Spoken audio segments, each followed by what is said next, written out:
Ya hemos analizado las moléculas y hemos podido definir qué condiciones deben cumplir para que una molécula sea polar o no polar. Las propiedades de las sustancias moleculares dependen de la forma en que están unidas sus moléculas entre sí en el estado condensado, esto es, en los estados sólidos y líquidos.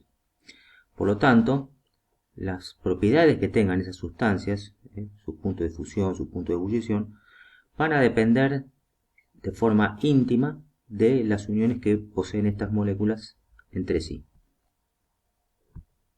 Como decíamos recién, estas fuerzas intermoleculares son interacciones entre moléculas. Las propiedades físicas de estos sólidos o líquidos moleculares, o sea, cuando estas sustancias se encuentran en sus fases condensadas, como decíamos, dependen de estos tipos de fuerzas.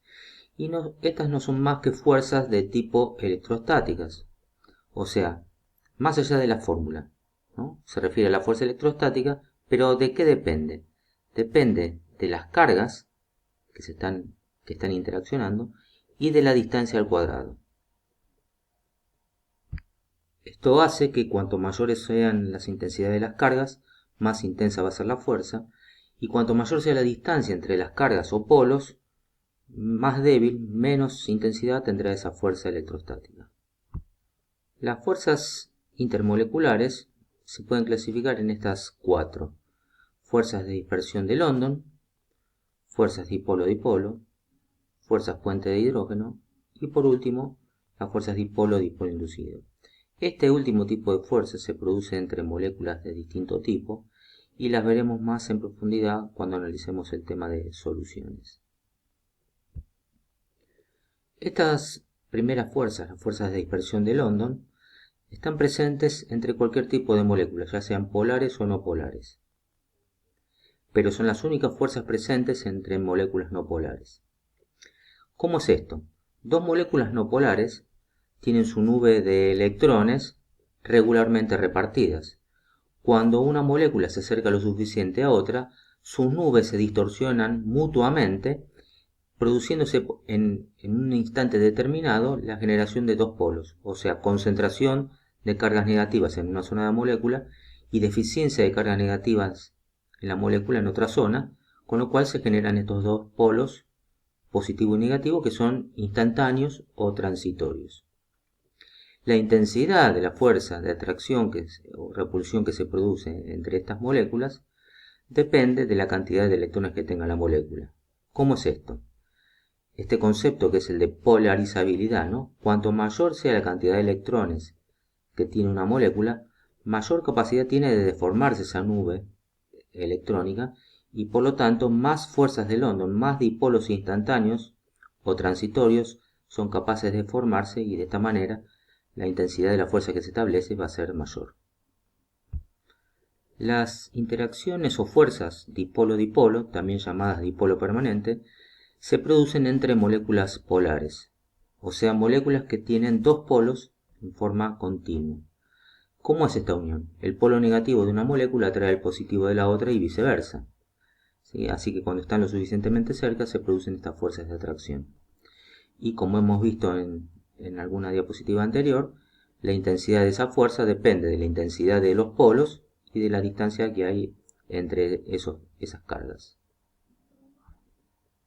Finalmente, la fuerza puente de hidrógeno se produce entre moléculas muy polares, porque ya que es un tipo especial de la interacción dipolo-dipolo. O sea que el polo positivo de una molécula, siempre establecido en el hidrógeno, según el polo negativo de otra molécula, que siempre se trata de átomos electronegativos y pequeños. O sea, moléculas que contengan flúor, oxígeno o nitrógeno, como dijimos, unido al hidrógeno.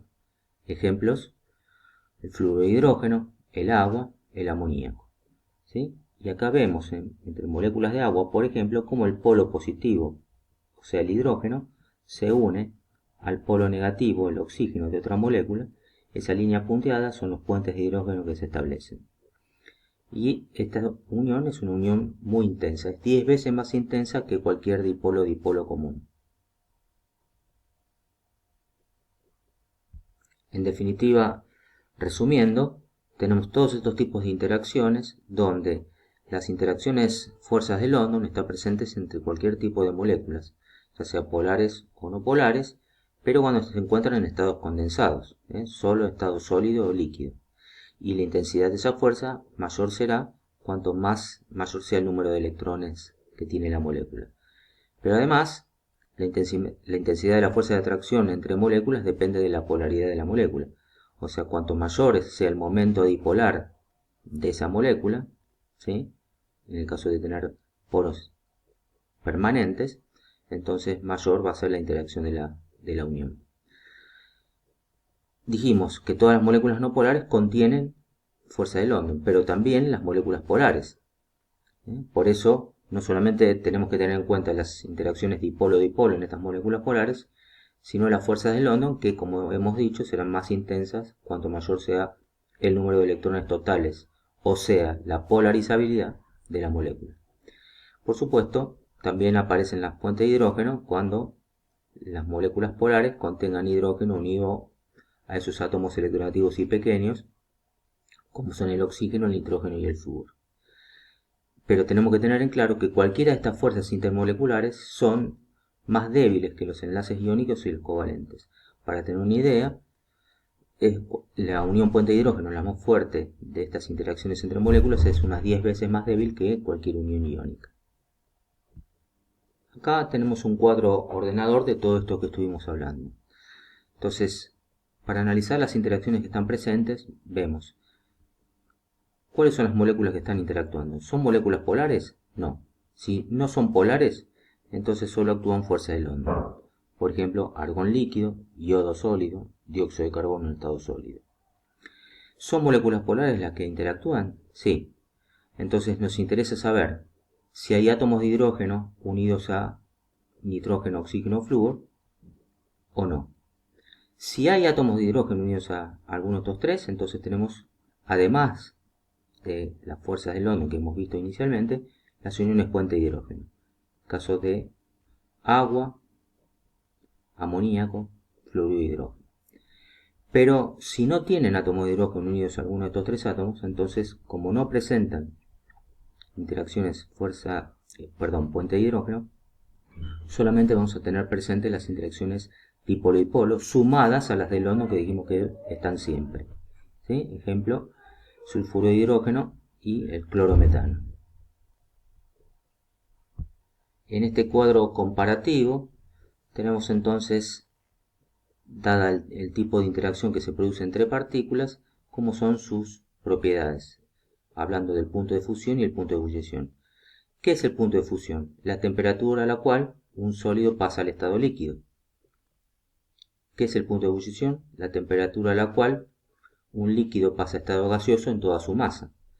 Para que ocurran estos cambios de estado, hay que entregar energía, que esa energía es necesaria para romper esas interacciones entre partículas, y de esa manera se produzca el cambio de estado. Vemos que en el caso del cloruro de sodio, una unión iónica, los puntos de fusión y de ebullición son 800 y 1465. O sea, estamos diciendo que son interacciones muy fuertes y por eso hay que entregar mucha energía y habrá que elevar bastante la temperatura para lograr los cambios de estado. Comparemos dos sustancias que tienen un mismo tipo de estructura de Lewis, o sea, ambas moléculas son polares y son moléculas de geometría angular, pero una posee interacciones dipolo-dipolo y la otra puente de hidrógeno. Miren las diferencias que hay entre los puntos de fusión y ebullición de ambas. De menos 83 a 0, de menos 62 a 100. Para indicar de alguna manera que el puente de hidrógeno es un tipo especial de dipolo-dipolo, pero es unas 10 veces más fuerte que la interacción dipolo-dipolo. Finalmente, comparamos tres tipos de moléculas que son no polares, ¿sí? O sea, a través de sus geometrías vemos que todas estas moléculas se comportan en forma no polar. Entonces, las interacciones que están presentes en sus estados condensados, sólido y líquido dependen exclusivamente de la cantidad de electrones que contengan. En este caso, en el caso del metano, posee 10 electrones. En el caso del tetracloruro de carbono son 74 electrones. En el caso del neón son 10 electrones. Fíjense que la cantidad de electrones es un indicador de la polarizabilidad que tiene esa molécula. Cuánto se puede formar esas moléculas y cuántas interacciones de fuerzas de London pueden formar. Entonces miren comparativamente cómo son los puntos de fusión y ebullición de ambos, ¿no? Se nota claramente que esta sustancia, que tiene mucha mayor cantidad de electrones, tiene más elevados los puntos de fusión y de ebullición. Espero así que este video les sirva para poder relacionar todo lo que venimos viendo a partir de estructuras de Lewis, polaridad de las moléculas, y a partir de esa polaridad de las moléculas, qué interacciones, qué uniones hay entre moléculas, y de acuerdo a eso, cómo serán sus propiedades.